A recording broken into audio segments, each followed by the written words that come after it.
Bismillahirrahmanirrahim. Setelah mereka mendapat wasiat Nabi sallallahu alaihi wasallam, maka berangkatlah mereka menuju ke Mu'tah dengan berjalan kira-kira 1000 km lebih ya, atau sekitar 1100 km. Sampailah mereka di suatu tempat namanya Ma'an. Ma'an itu daerah sudah dekat dengan Mu'tah di daerah Yordania. Maka mereka pun berkem di situ. Para sahabat berkem di situ daerah Ma'an. Kemudian mereka berdiskusi di situ. Ternyata mereka dapat kabar bahwasanya pasukan kaum musyrikin, kaum Romawi jumlahnya 200.000. Jumlahnya 200.000. 100.000 dikumpulkan oleh Syurahbil dari beberapa kabilah Arab dan 100.000 dikirim oleh Heraklius dari Romawi. Jadi berkumpullah pasukan di daerah Balqa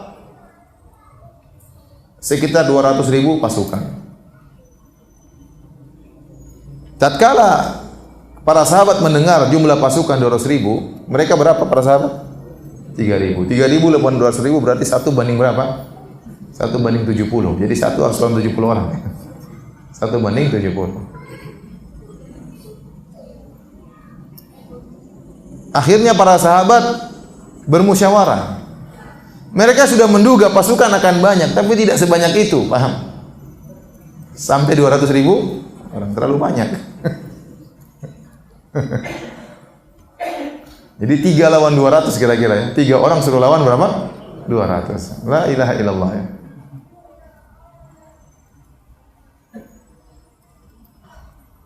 Baik.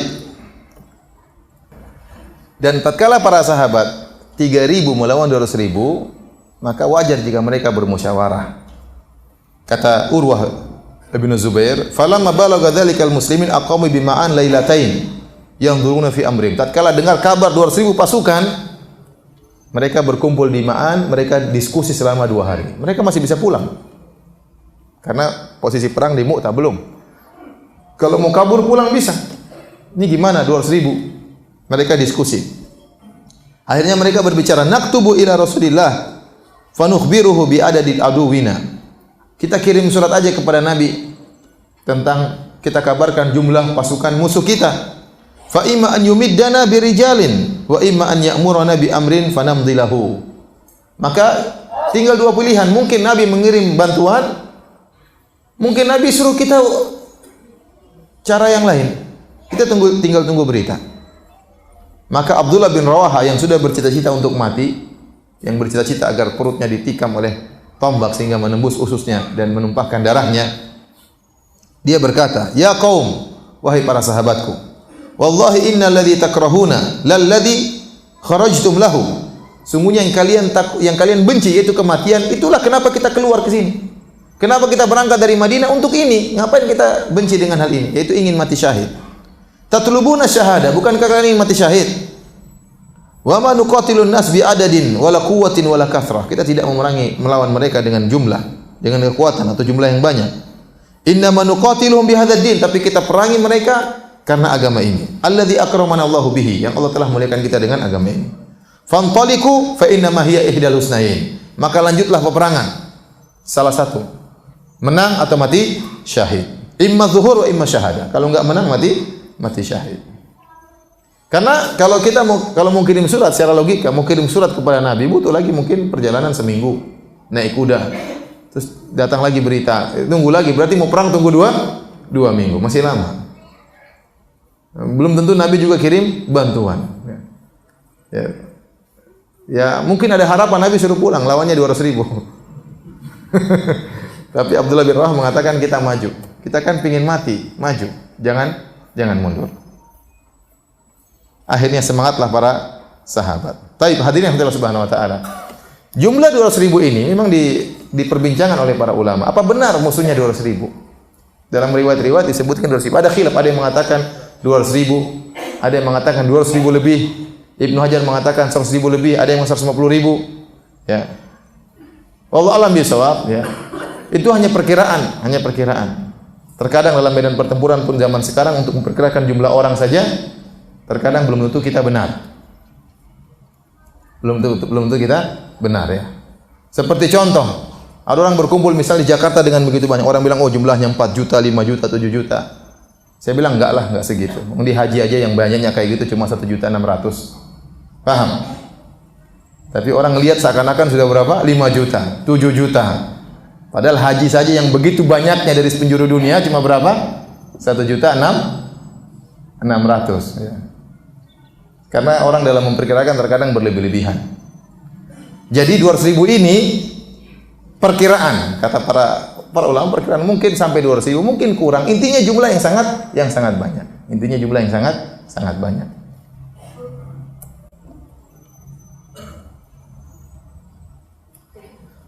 Baik, hadirin yang dirahmati Allah Subhanahu wa taala. Yang jadi pertanyaan, Heraklius ikut ngirim pasukan 100.000 orang untuk melawan pasukannya Muhammad sallallahu alaihi wasallam. Ini aneh, padahal Heraklius sudah tahu bahwasanya Muhammad adalah Rasulullah. Sebagaimana dalam hadis Sahih Al-Bukhari, sekitar tahun 6 Hijriah atau 7 Hijriah, waktu Abu Sufyan masih musyrik dan dia berdagang ke negeri Syam, maka dia dipanggil oleh Heraklius untuk ditanya-tanya tentang Muhammad yang katanya seorang nabi. Ditanya Abu Sufyan, bagaimana sifat orang tersebut, bagaimana di kaumnya, bagaimana nasabnya, bagaimana pengikutnya, ditanya. Sampai setelah Heraklius mendengar informasi dari Abu Sufyan tentang Muhammad, maka dia yakin itu adalah seorang nabi. Maka apa kata Heraklius kepada Abu Sufyan? Fa in kana ma taqulu haqqan fa sayamliku mawdi'a qadamai hataini. Kalau apa yang kau kabarkan wahai Abu Sufyan itu benar, berarti Muhammad itu akan menguasai singgasanaku. Dia akan menguasai tempat kedua kaki itu, dia akan menguasai singgasanaku. Wa qad kuntu a'lamu annahu kharij. Saya sudah tahu bahwasanya dia telah keluar, nabi terakhir tersebut telah keluar. Lam akun adzunnu annahu minkum, namun saya tidak sangka ternyata nabi terakhir dari kalian orang Arab. Jadi Heraklius sudah tahu nabi terakhir pasti dari kaum yang bersunat. Dan dia tahu kaum yang bersunat cuma Yahudi dan Nasrani. Dia tidak tahu kalau orang Arab juga apa? Disunat. Makanya waktu ada dari Ghassan, dari orang Arab datang, kata Heraklius, coba cek. Dibuka celananya ternyata apa? Sunat. Oh, ternyata kebiasaan orang Arab juga apa? Bersunat. Maka dia tahu bahwasanya Muhammad nabi terakhir ternyata dari orang Arab. Dan dia mengatakan Muhammad pasti akan menguasai singgasanaku. Dan dia berkata juga, "Falau anni a'lamu anni akhlusu ilaihi latajassamtu liqa'ahu." Kalau saya tahu saya bisa bertemu dengan dia, saya akan berusaha untuk bertemu dengan dia. Walau kuntu indahu laghasaltu an qadami. Kalau saya berada di sisi Muhammad, saya akan cuci kakinya. Jadi dia benar-benar tahu ini Rasulullah.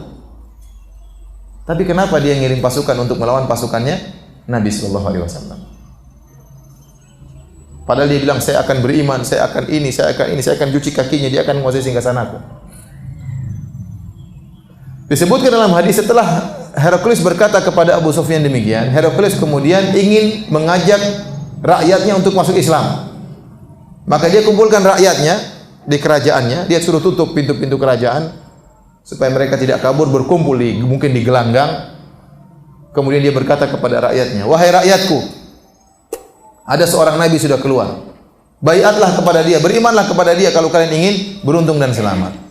Akhirnya rakyatnya ribut, mau kabur, ribut. Tatkala dia melihat rakyatnya gaduh, maka dia bilang, "Diam. Saya tadi cuma ngetes aja iman kalian. Ternyata iman kalian kuat ya." Dia takut. Tatkala dia rakyat tidak terima, akhirnya dia juga tidak terima Nabi sallallahu alaihi wasallam. Ini luar biasa. Dia sudah tahu ya, Muhammad seorang nabi, ya, namun dia tidak beriman. Makanya para ulama khilaf, Heraklius ini Islam atau kafir? Karena dia sudah mengatakan kepada Abu Sufyan, kalau saya bisa ketemu dia, saya akan ketemu dia. Saya akan cuci kedua kakinya sebagai bentuk pelayanan kepada Muhammad sallallahu alaihi wasallam. Pendapat yang kuat, Heraklius kafir. Buktinya di antara dia kafir, dia kirim pasukan untuk melawan pasukannya Nabi. Berarti dia kafir kepada Allah Subhanahu wa taala. Kenapa dia nekat kirim pasukan padahal dia tahu Muhammad adalah seorang nabi? Mungkin dia berpikir meskipun nabi bisa jadi kalah juga. Bukankah orang-orang Yahudi suka membunuh nabi? Ada nabi yang dibunuh ya. Bisa jadi nabi ini juga kalah.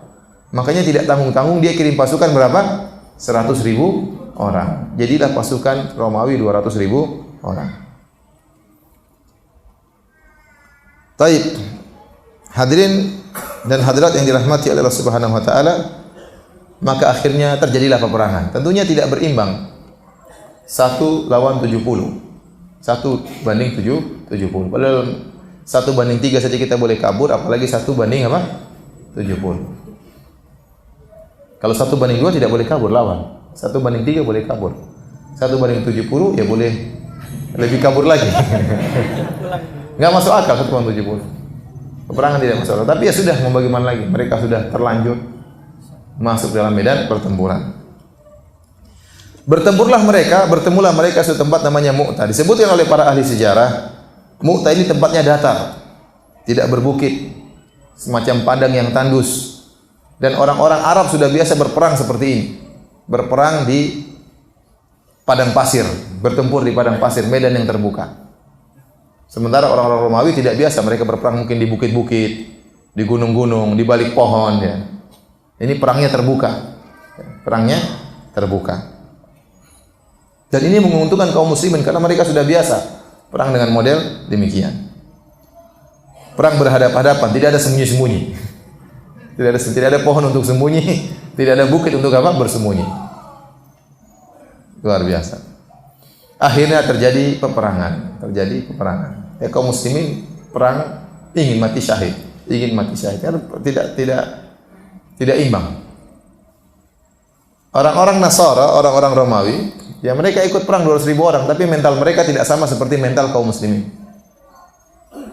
Mereka hanya disuruh sama Heraklius perang. Ya sudah, ikut saja perintah apa? Panglima. Sementara mentalnya kaum muslimin ingin mati apa? Syahid.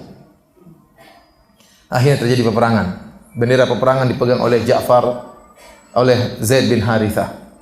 Berperang sampai akhirnya dia meninggal dunia.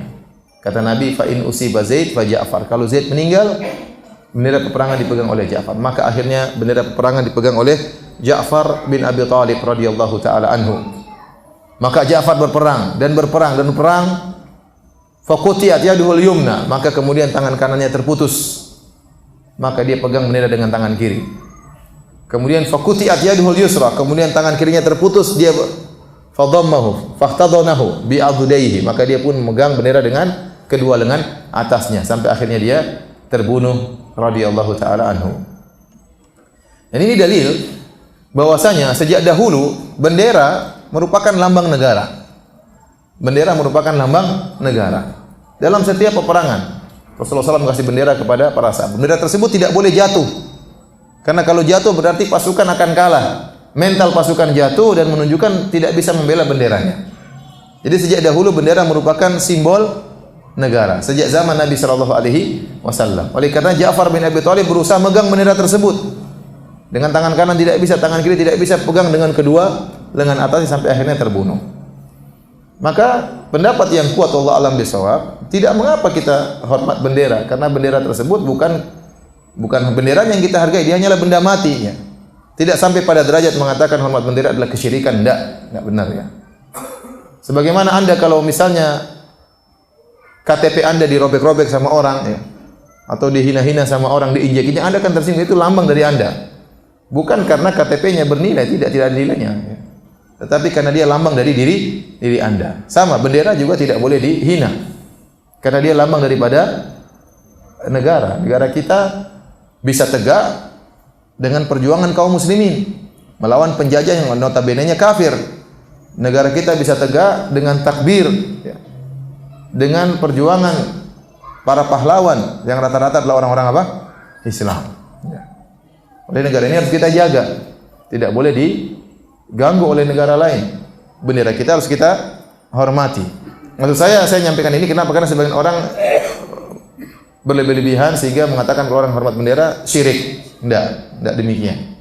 Tidak demikian ya.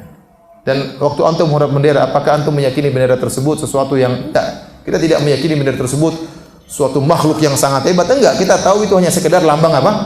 Lambang negara. Tidak ada perasaan seakan-akan kita ibadah kepada bendera tersebut. Seingat saya dulu waktu saya sekolah sering hormat bendera, saya tidak pernah punya perasaan seperti itu. Iya atau tidak? Tidak. Tapi sekedar ini hanya sekedar lambang negara, ya kita hormat, ya. Karena inilah hasil perjuangan para pahlawan kita, ya. Oleh karena Ja'far bin Abi Thalib berusaha memegang bendera tersebut, akhirnya pun terbunuh radhiyallahu taala anhu. Ja'far waktu maju dalam medan pertempuran luar biasa. Kata seorang sahabat yang menyaksikan perang tersebut, dia berkata, "Wallahi laka'anni anzuru ila Ja'far hina iktahama an farasin lahu syaqra fa aqaraha." Saya lihat Ja'far waktu dalam peperangan. Dia turun dari kudanya, kemudian dia bunuh kudanya supaya tidak kabur. Dia menunjukkan dia akan berperang sampai titik darah penghabisan. Kudanya dia bunuh. Kudanya yang berwarna pirang dia bunuh. Tsumma qatala al-qaum hatta qutil. Kemudian dia berperang sampai akhirnya dia meninggal dunia. Ibnu Umar berkata,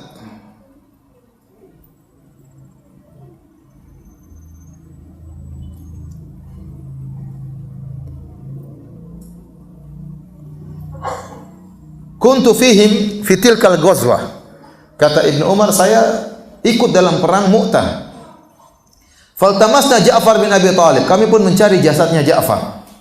Fawajadnahu fil qatla. Kami dapati dia terbaring bersama mayat-mayat yang lain. Wa wajadna ma fi jasadihi bid'an wa tis'ina min ta'natin wa ramyah. Kami dapati ternyata di dalam tubuhnya ada bekas 90 lebih bekas tombak maupun pedang maupun panah. Jadi tubuhnya penuh dengan apa? Luka. 90 lebih dihitung oleh mereka. Sampai 90 lebih antara tombak atau panah atau pedang. Dalam riwayat yang lain, fa adatu bihi khamsin baina ta'natin wa darbah laisa minha syai'un fi duburihi. Saya pun menghitung ada sekitar 50 bekas tombak atau pedang dan semua bekas tersebut di depan, tidak ada yang di belakang. Berarti Ja'far sama sekali enggak pernah mundur meskipun selangkah. Meskipun kena pedang dia jalan terus. Dan ini menunjukkan dia berperang dengan hebat. Kalau orang sekali tikam mati sudah selesai, paling bekasnya cuma 2-3 ya. Berarti Ja'far kena masih terus jalan, kena tancap terus sampai 90. Berarti kan dia kuatnya luar biasa. Jadi meskipun kena bercabik-cabik tetap aja maju ke depan. Ini menunjukkan hebatnya Ja'far bin Abi Thalib dan tidak mundur sama sekali sampai ditemukan 90 lebih bekas, kemudian dia terbunuh radhiyallahu taala anhu. Kata Ibnu Hajar, wa fi hadza bayanu farti syaja'atihi wa ikdamihi. Ini dalil menunjukkan akan hebatnya Ja'far dan keberaniannya yang luar biasa. Tidak mundur sama sekali karena seluruh rukanya berada di mana? Di depan. Dan karena Ja'far meninggal dunia dengan kedua lengan yang terpotong, maka Allah menggantikan al-jaza' min jinsil amal, balasan sesuai dengan perbuatan, maka Allah menggantikan kedua tangannya dengan sayap. Kata Rasulullah SAW, uritu Ja'faran malakan yatiru bijanahi fil jannah. Aku diperlihatkan Ja'far terbang di surga dengan dua sayapnya. Ibnu Umar radhiyallahu anhuma kalau bertemu dengan anaknya Ja'far, maka dia ucapkan salam kepada anaknya Ja'far, kemudian dia berkata, assalamu alayka ya ibna dzil janahain. Hadis riwayat Bukhari. Kata dia, assalamualaikum wahai putranya orang yang punya dua sayap. Makanya Ja'far dikenal dengan at-tayyar. Tayyar itu orang yang terbang. Orang yang terbang. Karena dia telah terputus kedua tangannya di jalan Allah Subhanahu wa taala, maka Allah gantikan dengan dua sayap, yang dengan dua sayap tersebut Ja'far terbang di surga radhiyallahu taala anhu. Maka meninggallah Ja'far bin Abi Thalib.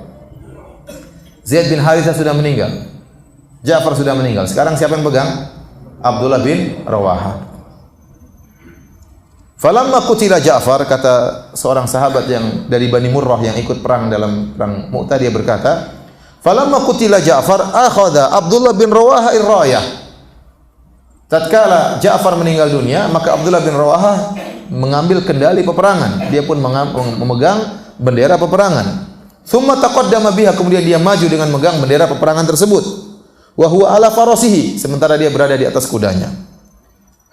Faja'ala yastanzilu nafsahu, maka dia pun tundukkan jiwanya. Wa yataraddadu ba'dhu taraddudi, dia agak ragu. Sebenarnya Allah mengatakan entah keraguannya apa, mungkin karena jumlah pasukan musuh begitu banyak. Ya. Biasa orang tercengang dengan, apalagi panglima pertama sudah meninggal, panglima kedua sudah meninggal, timbul sedikit keraguan. Maka dia pun mengkokohkan dirinya. Kemudian dia berkata dalam syairnya, dia mengatakan, aqsamtu ya nafsu latanzilanna aw latukrahinna. Kata dia, aku bersumpah ya Allah, wahai jiwaku, turunlah engkau dalam peperangan. Kau harus turun, kalau tidak aku akan paksa engkau turun dalam peperangan. In ajlaban nasu wa syuddur ranna mali araki takrahinal jannah. Ya, kalau orang-orang sudah bersatu bertempur sehingga mereka mengeraskan suara mereka, mengapa aku lihat engkau benci untuk masuk surga wahai jiwaku? Turunlah engkau. Qatalama qad kunti mutmainnatan hal anti illa nutfatun fi shannah. Kau sudah terlalu lama dalam jiwaku. Wahai jiwaku, saatnya kau keluar. Kau adalah tetes air yang sudah saatnya kau keluar dari tempat air tersebut. Artinya saatnya kau meninggal dunia. Kemudian dia berkata juga, ya nafsu illa tuqtali tamuti. Wahai jiwaku, kalau kau tidak terbunuh kau juga akan mati. Hadza himamul mauti qad saliyan. Inilah waktu kematian telah tiba menjelang datang.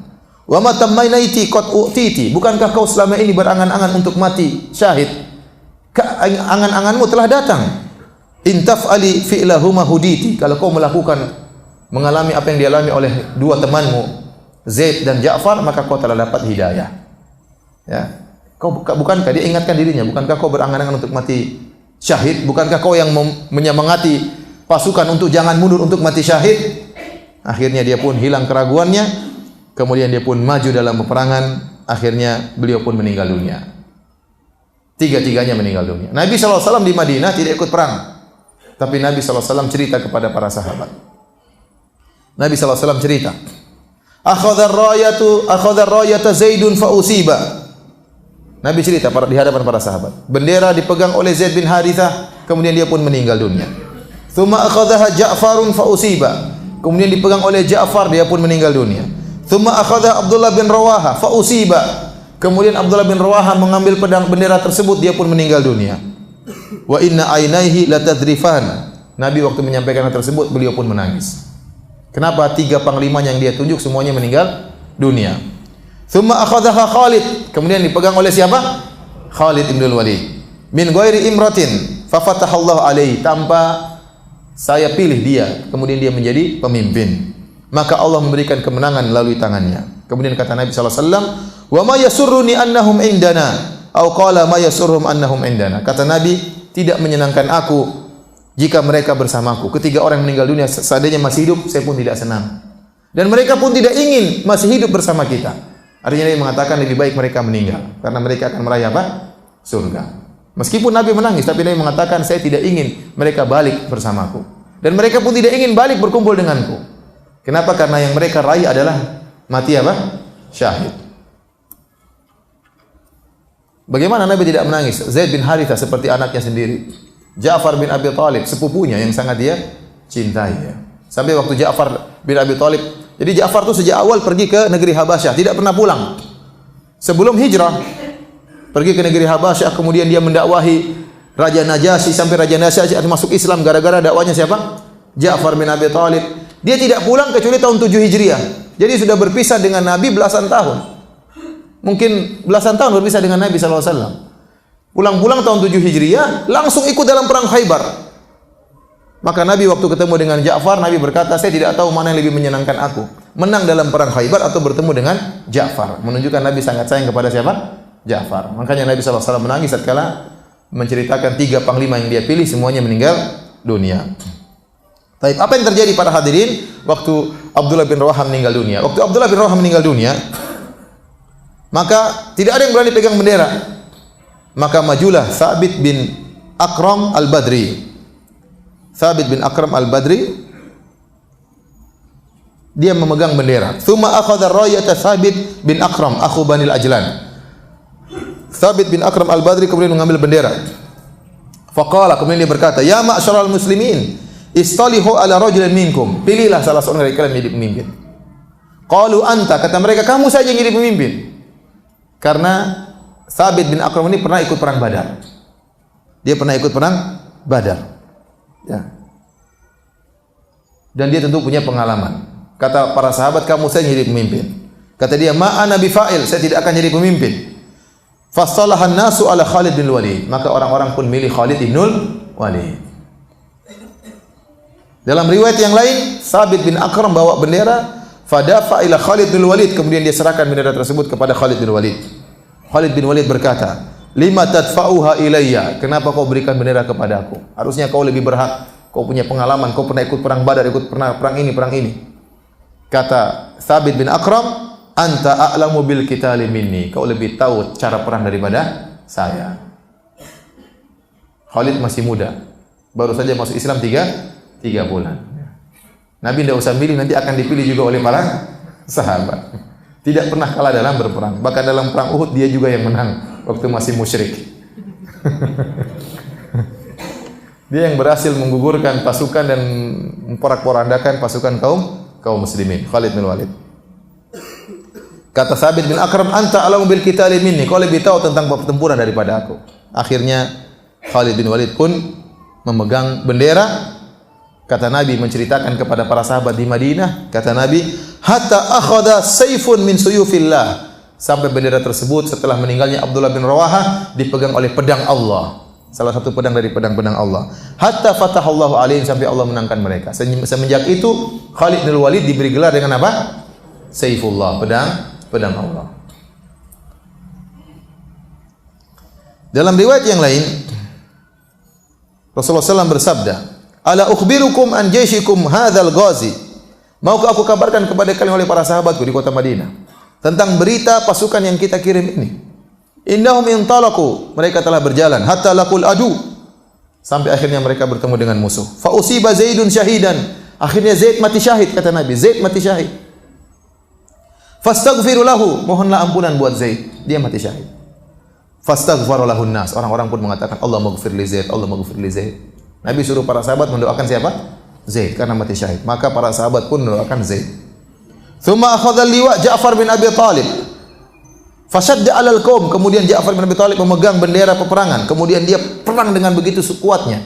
Kata Nabi, fashadda 'alal qaum, menunjukkan dia perang dengan apa? Kerasnya. Terbukti sampai 90 luka di sekujur tubuhnya. Hatta qutila syahidan, sampai akhirnya dia mati syahid. Asyhadu lahu bisyahadah, saya persaksikan bahwasanya Ja'far mati syahid. Fastaghfiru lahu, mohonlah ampunan baginya. Maka para sahabat mohon ampun buat Ja'far.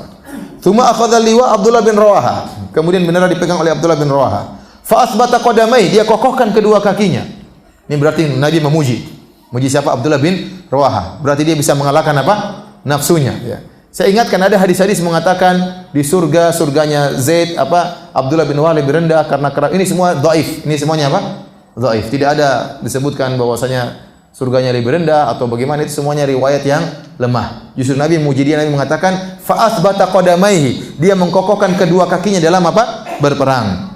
Hatta usiba, sampai di akhirnya mati syahid. Justru dia mulia karena dia mengalahkan jiwanya, mengalahkan hawa nafsunya. Namanya keraguan muncul tiba-tiba saja. Tapi dia lawan keraguan tersebut dan dia berhasil melawan keraguannya. Kata Nabi, fa athbata qadamaihi, dia kokohkan kedua kakinya, akhirnya mati syahid. Fastaghfiru lahu, kata Nabi, mohonlah ampunan baginya. Tsumma akhadha al-liwa Khalid bin Walid, kemudian bendera dipegang oleh Khalid bin Walid. Wa lam yakun minal umara, huwa ammara nafsuhu, dia tidak termasuk dari panglima yang saya pilih, tapi dia mengangkat dirinya. Fa rafa'a Rasulullah sallallahu alaihi wasallam usbu'aihi, kemudian Rasulullah SAW mengangkat kedua jarinya. Wa qala Allahumma huwa sayfun min suyufika fansurhu, ya Allah, sungguhnya Khalid adalah salah satu dari pedangmu, tolonglah dia. Fa yauma idzin summiya Khalid Saifullah, sejak saat itu Khalid bin Walid dinamakan dengan pedang Allah. Taib. Jadi yang ini saya sampaikan, Khalid bin Walid masyhur, dikenal oleh kaum muslimin. Dia jagoan. Meskipun baru masuk Islam 3 bulan, semua orang milih dia jadi apa? Pemimpin. Berarti cerdas dalam peperangan, hebat dalam pertempuran. Dan benar-benar Khalid berperang dengan hebat. Dalam Sahih Al-Bukhari, Khalid bercerita, laqad inqata'at fi yadi yauma Mu'tah tis'atu asyaf, fama baqiya fi yadi illa safihatun yamaniyah. Dalam perang Mu'tah saya berperang sampai 9 pedangku patah. Tinggal 1 pedang yang tidak patah, pedang yang dibuat dari negeri Yaman yang lebar. Jadi Khalid berperang luar biasa ya. Jadi tang, pedangnya patah. Ambil pedang kedua lagi, tang, pedang patah. Kita mungkin gini-gini tangan kita yang patah sebelum pedang kita patah. Berarti kan luar biasa, Pak. Sampai pedang patah itu nggak main-main, besi patah, berarti kan luar biasa Khalid. Berapa orang sudah dia bunuh kalau begitu? Ya. 9 pedang patah kata dia. Kecuali satu pedang dari Yaman, pedangnya lebar, nggak patah-patah. Yang lainnya 9-nya patah semua. Dalam riwayat yang lain, laqad dukka fi yadi yauma mu'ta tis'atu asyaf. Pedangku terpotong-potong. Jadi mungkin patah separuh, masih lanjut patah lagi, ganti yang lain. Sampai terpotong-potong 9 pedang. Ini menunjukkan Khalid bin Walid bertempur dengan sangat hebat, dan entah berapa orang yang sudah dia bunuh. Peperangan terus berlanjut sampai malam. Sampai malam disebutkan ya, di malam hari akhirnya Khalid merenungkan karena nggak mungkin menang. Ada sekitar 12 orang atau belasan orang sahabat yang meninggal dunia. Ini berarti sedikit ya. Sedikit kalau cuma 12 orang yang meninggal. Terluka mungkin banyak, tapi yang meninggal cuma 12. Akhirnya Khalid berpikir malam hari, gimana caranya? Kalau lanjut terus nggak mungkin. 1 lawan 70 ya, pasti satu ini lama-lama juga capek. 70 ya. Ya meskipun dia dan 2 dan 3 dan 4, tapi lawannya dan kawan-kawan repot. Akhirnya Khalid berpikir realistis ya. Sekarang istihad, tidak mungkin telepon Nabi, tidak mungkin WhatsApp Nabi, sudah nggak ada waktunya. Sekarang dia beristihad. Dia beristihad gimana caranya? Nabi jauh 1100 kilo. Akhirnya dia pun berpikir bagaimana bisa mundur, tapi mundur dengan kemuliaan. Tidak dikejar. Karena kalau dia tahu mundur karena ketakutan akan dikejar. Kalau dikejar bahaya. Dikejar bahaya, bisa semakin konyol. Maka Khalid bin Walid ingin mengesankan bahwasanya pasukan telah tiba. Sebagian ulama mengatakan di malam hari kuda-kuda kaum muslimin terus bergerak, debu-debu terus berterbangan. Sehingga orang-orang Romawi mungkin melihat kok ada debu-debu berterbangan. Jangan-jangan ada pasukan datang bantuan. Ini aja baru 3.000 kayak gini modelnya, bagaimana kalau tambah lagi 3.000? 80 pas 90 luka nggak mati-mati, gimana ceritanya coba? Kan berat seperti itu, musuhnya kayak gitu. Nggak mati-mati. Ini 9 pedang patah belum mati juga. Hebat. Akhirnya keesokan harinya Nabi kemudian Khalid bin Walid merubah pasukan. Yang sebelah kanan dirubah ke sebelah kiri, yang sebelah kiri rubah sebelah kanan, yang belakang maju ke depan, yang depan mundur ke belakang. Begitu peperangan besok, orang Romawi kaget. Pasukan baru, muka baru semuanya. Muka baru semuanya. Padahal muka lama, capek kemarin di belakang maju ke depan. Itu strategi Khalid. Kemudian berperang sambil mengarah ke Sohra, ke padang pasir, mundur. Mengesankan seakan-akan Khalid ingin menarik mereka terjebak dalam padang pasir dan mereka akan dihabisi orang Romawi di situ. Jadi waktu Khalid berperang sambil mundur, orang Romawi tidak berani kejar. Tidak berani kejar. Padahal ingin kabur ini. Tapi kabur terhormat, ceritanya demikian. Kemudian mundur, kabur. Selesai. Orang Romawi juga tidak berani apa? Maju. Khawatirnya mereka terjebak karena mereka tidak tahu medan pertempuran di padang pasir. Akhirnya mereka tidak mengejar. Akhirnya Khalid bin Walid dan pasukannya pun pulang ke kota Madinah. Oleh karenanya para ulama khilaf. Ini menang atau kalah kaum muslimin? Mau dibilang menang, mundur kabur. Mau dibilang kalah, enggak juga karena kaum musyrikin banyak yang mati daripada kaum apa? Muslimin. Intinya demikianlah kejadian perang Mu'tah. Tapi Nabi mengatakan fafatallahu alaihim. Allah pun memenangkan Khalid. Menang sini apa maksudnya? Berhasil lolos ataukah mengalahkan orang-orang Romawi? Ya, intinya mereka mundur dengan kehormatan.